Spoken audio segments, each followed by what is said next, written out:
ನಿನ್ನೆ ರಾತ್ರಿ ಸುಮಾರು 9 ಗಂಟೆ ಸಮಯಕ್ಕೆ ನಮ್ಮ ಇಲ್ಲಿ ನೆಲ್ಲಿಕಟ್ಟೆಯಲ್ಲಿ ನಮ್ಮ ಧ್ವಜಸ್ತಂಭ ರಾಷ್ಟ್ರೀಯ ನಮ್ಮ ರಾಷ್ಟ್ರಧ್ವಜವನ್ನು ನಿಲ್ಲಿಸುವಂತಹ ಧ್ವಜಸ್ತಂಭ ಅದರ ಭಾಗ ನಿನ್ನೆ ಕೆಳಗೆ ಬಿದ್ದಿದೆ. ಅದು ನಮ್ಮ ರಾಷ್ಟ್ರಕ್ಕೆ ಒಂದು ಗೌರವ ತರುವಂಥ ಒಂದು ಧ್ವಜಸ್ತಂಭ. ಅದು ಈಗ ಇಲ್ಲಿ ಅಳವಡಿಸಿ ಹೆಚ್ಚು ಕಮ್ಮಿ 2 ತಿಂಗಳಾಯ್ತಷ್ಟೇ. ಇದನ್ನು ನಿರ್ವಹಿಸುವುದು ಕೂಡ ಅದರ ಇಂಜಿನಿಯರ್ಸ್ ಮತ್ತು ಅದನ್ನು ಕಾಮಗಾರಿಯನ್ನು ನಡೆಸಿದ ಕಾಂಟ್ರಾಕ್ಟರ್ಸ್ ಕೂಡ ಅದನ್ನು ಬಹಳ ತರಾತುರಿಯಲ್ಲಿ ಅದನ್ನು ಅಳವಡಿಸಿದ್ದಾರೆ.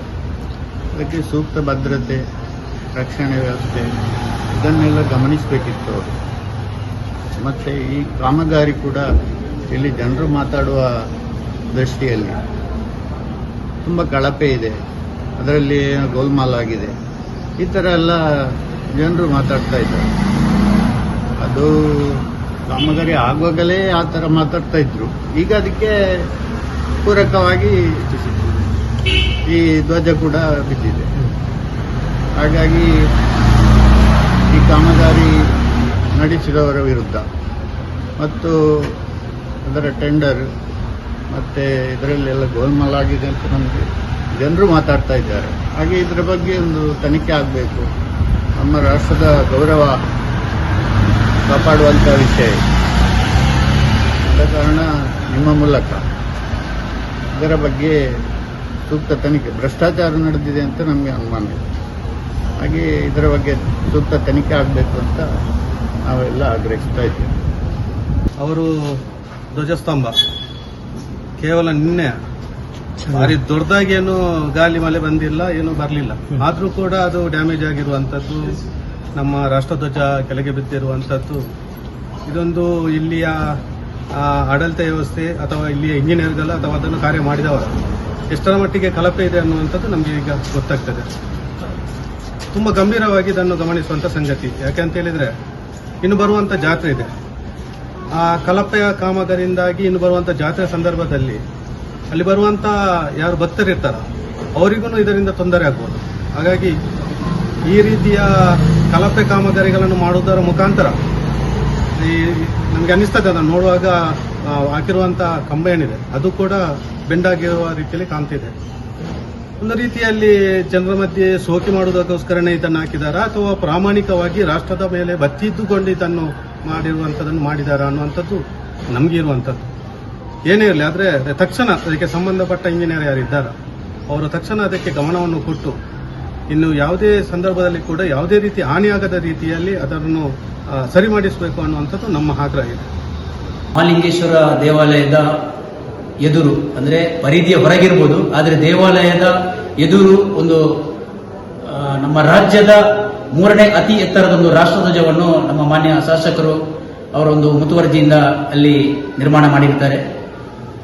ಆದರೆ ಭಕ್ತರಾಗಿ ನಾವು ಹೇಳುವುದೇನೆಂದರೆ ದೇವಾಲಯದ ಎದುರು ಅಂದರೆ ದೇವಾಲಯದ ಒಂದು ಧ್ವಜಸ್ತಂಭದ ನೇರವಾಗಿ ಆ ರೀತಿಯಲ್ಲಿ ರಾಷ್ಟ್ರಧ್ವಜವನ್ನು ಅಲ್ಲಿ ಹಾಕಿರುವುದು ತಪ್ಪು ಅಂತ ಹೇಳ್ತೇವೆ. ನಮ್ಮ ದೇವಾಲಯಕ್ಕೆ ಒಂದು ಪರಿಧಿ ಅಂತೇಳಿ ನಾವು ಕಾಣಲಿಕ್ಕೆ ಆಗುದಿಲ್ಲ, ಯಾಕಂದ್ರೆ ದೇವರ ಪರಿಧಿ ಎಲ್ಲಿ ಅಂತೇಳಿ ಗೊತ್ತಾಗುದಿಲ್ಲ. ಆದರೆ ಇದು ದೇವಾಲಯದ ಪರಿಧಿ ಹೊರಗೆ ಅಂತೇಳಿ ಅದನ್ನು ಹಾಕಿದ್ದಾರೆ. ಈ ಮೊದಲು ಅದು ದೇವಾಲಯದ ಗದ್ದೆಯಲ್ಲಿ ರಾಷ್ಟ್ರಧ್ವಜವನ್ನು ಹಾಕುವುದು ಅಂತೇಳಿ ಪ್ರಸ್ತಾಪ ಆಗಿತ್ತು. ಅದಕ್ಕೆ ನಮ್ಮ ಮಹಾಲಿಂಗೇಶ್ವರ ಸಂರಕ್ಷಣಾ ಸಮಿತಿಯಿಂದ ತೀವ್ರವಾದ ಆಕ್ಷೇಪಣೆಯನ್ನು ದೇವಾಲಯದ ಆಡಳಿತ ಸಮಿತಿಗೆ ನಾವು ತಿಳಿಸಿದ ಮೇರೆಗೆ ದೇವಾಲಯದ ಗದ್ದೆಯಿಂದ ಹೊರಗೆ ಹಾಕಿದ್ರು. ಯಾಕಂದ್ರೆ ದೇವಾಲಯದ ಗದ್ದೆಯಲ್ಲಿ ಹಾಕಿದ್ರೆ ಅಲ್ಲಿ ಸಾರ್ವಜನಿಕ ಅದು ಒಂದು ಸಂವಿಧಾನಬದ್ಧವಾದ ಒಂದು ರಾಷ್ಟ್ರಧ್ವಜ ಆದ ಕಾರಣ ಯಾರು ಒಂದು ಅನ್ಯ ಧರ್ಮದವರು ಕೂಡ ಬಂದು ಅಲ್ಲಿ ಧ್ವಜಾರೋಹಣ ಮಾಡಬಹುದು. ಅದನ್ನು ಮತ್ತೆ ನಾವು ಆಕ್ಷೇಪಣೆ ಮಾಡಲಿಕ್ಕೆ ಆಗುದಿಲ್ಲ. ಆ ಒಂದು ಸದುದ್ದೇಶದಿಂದ ನಾವು ದೇವಾಲಯದ ಗದ್ದೆಯಲ್ಲಿ ಬೇಡ ಅಂತ ಹೇಳಿದ ಕಾರಣ ದೇವಾಲಯದ ಹೊರಗಡೆ ಹಾಕಿದ್ದಾರೆ. ಇಲ್ಲಿ ಏನಂದ್ರೆ ನಿನ್ನೆ ಒಂದು ದೇವರ ಒಂದು ಬ್ರಹ್ಮರಥವನ್ನು ದೇವಾಲಯದಿಂದ ಇನ್ನು ಜಾತ್ರೆಗೆ ಸದುದ್ದೇಶದಿಂದ ಅಲ್ಲಿ ಒಂದು ಅದನ್ನು ರಿಪೇರಿ ಮಾಡೋಕೆ ಅಂದ್ರೆ ಅಲಂಕಾರಕ್ಕಾಗಿ ಹೊರಗಿಟ್ರು. ಇದೇ ಸಂದರ್ಭದಲ್ಲಿ ಕೂಡ ಒಂದು ನಿನ್ನೆ ಮಳೆ ಕೂಡ ಬಂತು. ಈ ಮಳೆಯ ಸಂದರ್ಭದಲ್ಲಿ ಅದೊಂದು ಒಂದು ಮಳೆಯ ಒಂದು ನೆಪವನ್ನು ಇಟ್ಟುಕೊಂಡು ನಿನ್ನೆ ರಾತ್ರಿ ರಾಷ್ಟ್ರಧ್ವಜ ಇಲ್ಲಿ ಕೆಳಗೆ ಬಿತ್ತು. ಇದು ನಮಗೆ ತುಂಬಾ ಅವಮಾನಕಾರಿ. ಯಾಕೆಂದ್ರೆ ರಾಷ್ಟ್ರಧ್ವಜ ಯಾವತ್ತೂ ಹಾಗೆ ಕೆಳಗೆ ಬೀಳಬಾರದು.